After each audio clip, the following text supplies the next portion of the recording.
On July 8, 1592. Hansando, the narrow strait running from Tongyang, a fleet of 54 led by Admiral Yi Sun-shin, facing a Japanese combat fleet of 73.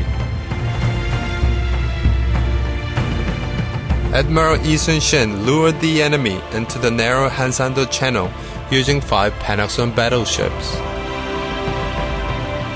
He spread his fleet across both flanks and reared its head toward the massive Japanese fleet. His Hagikjin tactics had the Japanese fleet surrounded. Korean ships behind the island waited in ambush. A Kobukson ship infiltrated the middle of the Japanese ships and defeated Japanese fleet.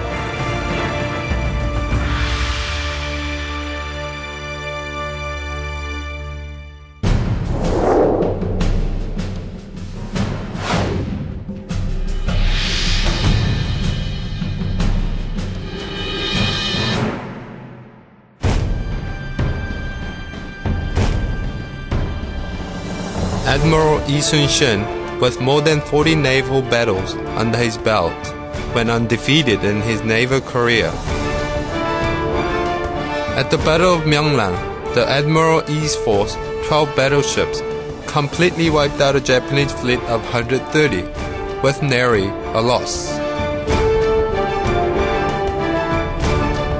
His naval tactics, his thorough knowledge of topology, and his fine personality made Admiral Yi Sun-shin respected even among Japanese forces.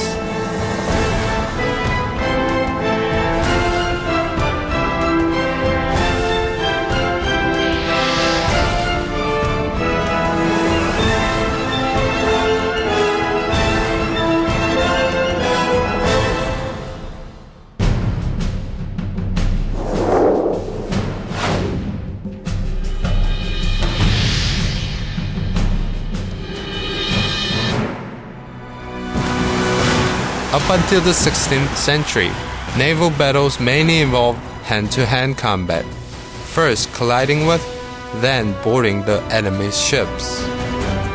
But Admiral Yi Sun-shin adopted his revolutionary tactics, crane wind formation, called Hagikjin, which surrounds the enemy fleet in a semicircle, and his fleet bombards their various cannons all at once. Joseon's fleet could concentrate their attacks on enemy's fleet, which was surrounded by Joseon's battleships in a crane wing formation.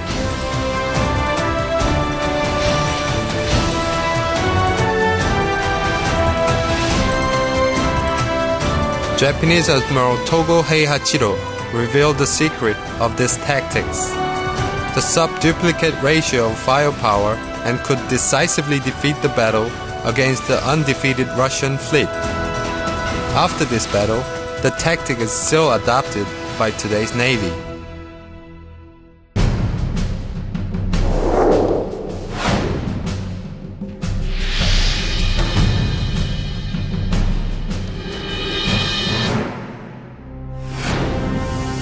Joseon's lands were devastated by the Japanese invasion of 1592.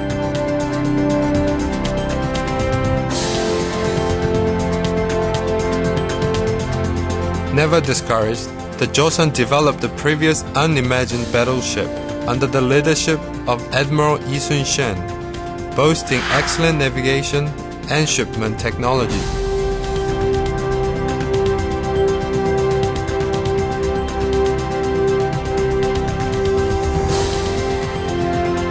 In the 16th century, most battleships were large V-shaped ships that were fast but required a large turn radius.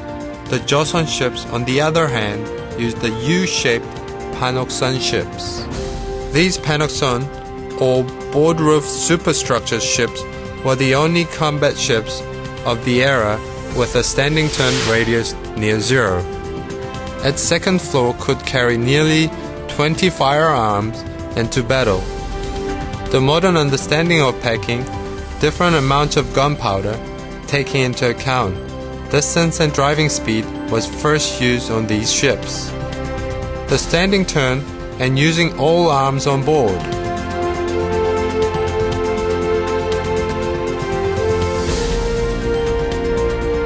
As mentioned, the Gobuksan ships could fire, turn 180 degrees, turn, fire, and turn again, making for previous unthinkable volleys against the enemy. The Gobuksan's drill is also worth mention. It was installed directly into the ship's hull and thus invulnerable to enemy attack. The ship's sails could be hoisted in all directions, even while covered, making it lighter, faster than all the others. Its sniper cannons installed at its dragon head, it could attack deep into enemy lines. Its left and right cannons, the engineering of Admiral Lee Sun-shin, and his utilization of the sub-duplicate ratio of firepower transformed the Gobuksan and hence the Joseon into a naval powerhouse of the 16th century.